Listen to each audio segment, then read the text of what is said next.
कह रही है कि संगठन जो है मुख्यमंत्री के जो अपने मित्र हैं देखिए जी, उनकी ये ही तो होगी। अब मैं इस पे ज्यादा कुछ कह नहीं सकती, because this is not my prerogative. It is for the chief minister to see कि आपने किसको बनाना है, किसको नहीं बनाना, किसको चुनना है, कौन संगठन का आदमी है। पर इतना मैं कह सकती हूँ कि डे वन से, जब से मेरे पास ये पार्टी अध्यक्ष का पद मुझे मिला है, मैंने डे वन से सरकार बनने के शुरुआत में भी मैंने ये बात कही थी और गवर्नमेंट के सामने भी रखी, सुखू जी से भी बार बार आग्रह किया कि मैं चाहती हूँ कि हमारे जो पार्टी के लोग हैं, डेडिकेटेड वर्कर्स हैं, उनको कहीं ना कहीं तवज्जो दी जाए। भाजपा ने वाह भाई, क्यों देंगे? They are elected people. वो एक सही तथ्य आपके सामने रखे, इसमें इस्तीफा देने की क्या बात है? Why should they resign? आप लोग क्यों नहीं करते? अगर हम बोलते हैं ये झूठ है, ये फ्रॉड है, तो बीजेपी क्यों नहीं करती रिजाइन? हम क्यों करें रिजाइन?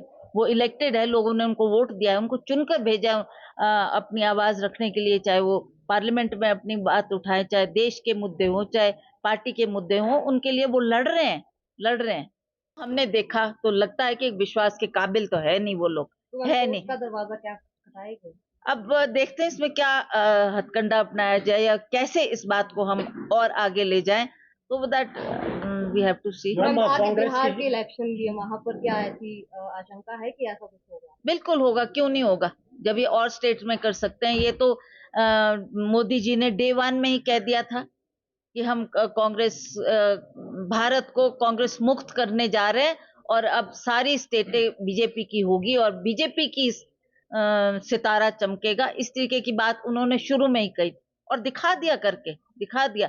जहां हमें उम्मीद भी नहीं थी, मैंने हरियाणा की बात कही आपको, हरियाणा में जो कि एग्जिट पोल बोल रहा था, लोग बोल रहे थे, जनता बोल रही थी, मीडिया बोल रहा था कि नहीं, हाँ कांग्रेस वहां जीतने जा रही है, और कांग्रेस जीत रही थी। और क्यों लास्ट मोमेंट में ऐसा हुआ, वो भी एक प्रश्न चिन्ह है।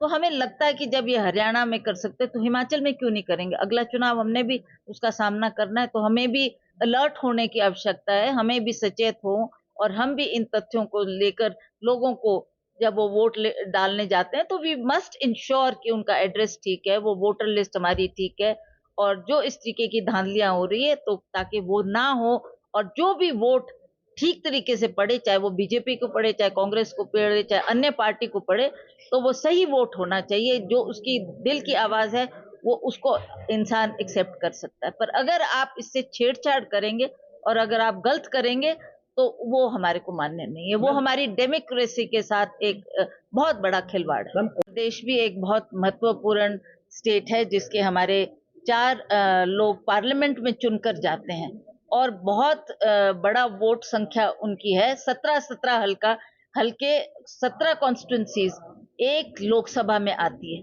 और 17 हल्कों को वो रिप्रेजेंट करता है व्यक्ति। अभी हम बहुत टाइम से हम यहाँ के रिजल्ट देखते आए हैं, कभी भी मैंने ऐसी लैंडस्लाइड विक्ट्री नहीं देखी। पिछला जब हमारा चुनाव हुआ उसमें भी चारों सीटें जो पार्लियामेंट की गई है बीजेपी की, कितनी लैंडस्लाइड, कोई 5 लाख से जीत रहा है, कोई 4 लाख से जीत रहा है। दो ऐसा मार्जिन कभी देखने को नहीं मिलता था, कभी।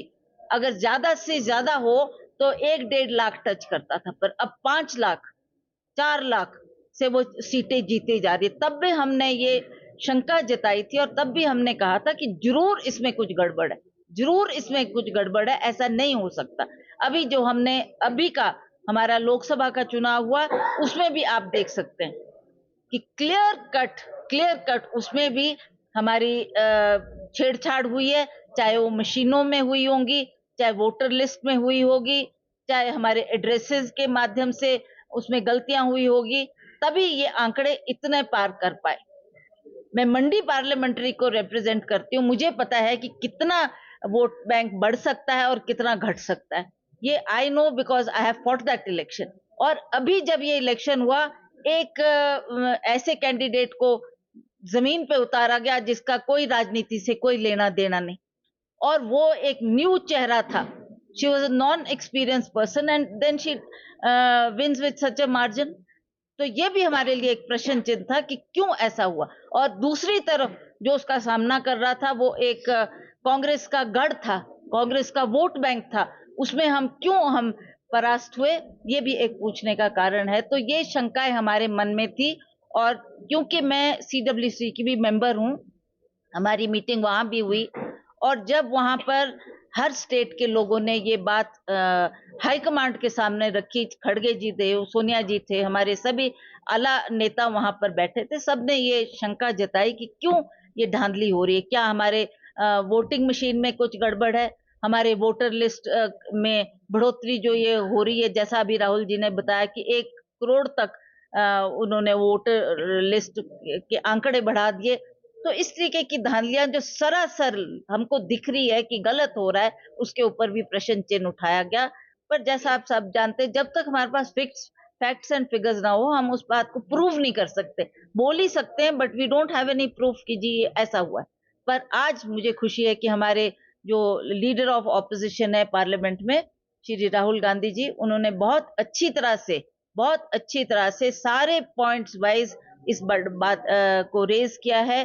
प्रेस के सामने, मीडिया के सामने उन्होंने बताया कि किस तरीके से धांधली हुई, किस तरीके से इनका वोट बैंक बढ़ता है और किस तरीके से ये लोग एक वोटर 3-3, 4-4 बार वोट करके इनके आंकड़े बढ़ते हैं। तो ये फैक्ट्स एंड फिगर्स आज उन्होंने उजागर किए हैं। तो अब हम चाहते हैं कि हम इन फैक्ट्स को लेकर लोगों के बीच में जाएं और लोगों को बताएं कि हमने भी अगला इलेक्शन फेस करना है, चाहे वो लोकसभा का हो चाहे विधानसभा का हो।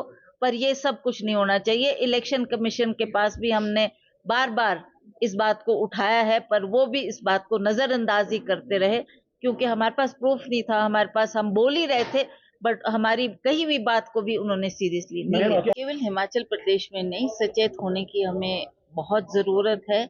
और जिस तरीके से राहुल गांधी जी ने ये प्रेस कॉन्फ्रेंस की है और प्रेस कॉन्फ्रेंस के माध्यम से सारे विश्व को एक संदेश दिया है कि किस तरीके से हिंदुस्तान में जो ये इलेक्शन का रिजल्ट हम देखते हैं वो हमारी आशाओं के विपरीत उसका रिजल्ट आता है, और उसको वो बार बार उजागर करते रहे। चाहे उन्होंने पार्लियामेंट में भी ये बात की, कई बार मीडिया के सामने भी उन्होंने इस बात को रखा, परंतु क्योंकि तथ्य के अलावा कुछ बात करना, उसको साबित करने के लिए उन्हें फैक्ट्स एंड फिगर्स पर गहन स्टडी करनी पड़ी और बहुत प्रयास किया, बहुत मेहनत की। हालांकि एक विधानसभा का क्षेत्र को उन्होंने चुना, उसका सारा डेटा उन्होंने इलेक्शन कमीशन से कलेक्ट किया और उस इलेक्शन जो डाटा उनके पास आया उसमें ये साबित होता है कि किस तरीके से एक आदमी 3-3, 4-4 बार वोट कर रहा है, एक ही नाम पर उसने कई जगह अपना वोट दिया है। तो ये भी एक प्रश्न चिन्ह है हमारे सामने, ये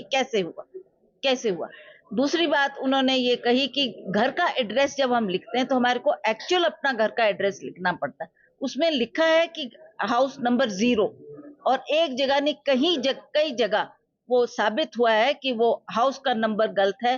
तीसरी बात जो उन्होंने कही कि एक छोटा सा कस्बा है, एक मकान है, एक मंजिला मकान है, उसमें 10,000 वोटर दिखाए जा रहे हैं, जो कि बिल्कुल ही गलत है। और उन्होंने उस फिगर को भी हमारे सामने रखा है कि ये आपको घर दिखाते हैं, ये इनकी रिहाइश है, और 10,000 वोटर कैसे यहाँ पर एक घर में, एक फ्लैट में रह सकते हैं। तो वो तीसरी बात थी। और उसी तरह से उन्होंने जो वोटरों ने अपने वोट दिए उसके ऊपर भी शंका जताई कि ये किस तरीके से इस तरीके की धांधली हुई है। कोई यूपी में भी दे रहा है, कोई महाराष्ट्र में भी दे रहा है वही व्यक्ति वोट, और तीसरी जगह वही आदमी फिर वोट कर रहा है।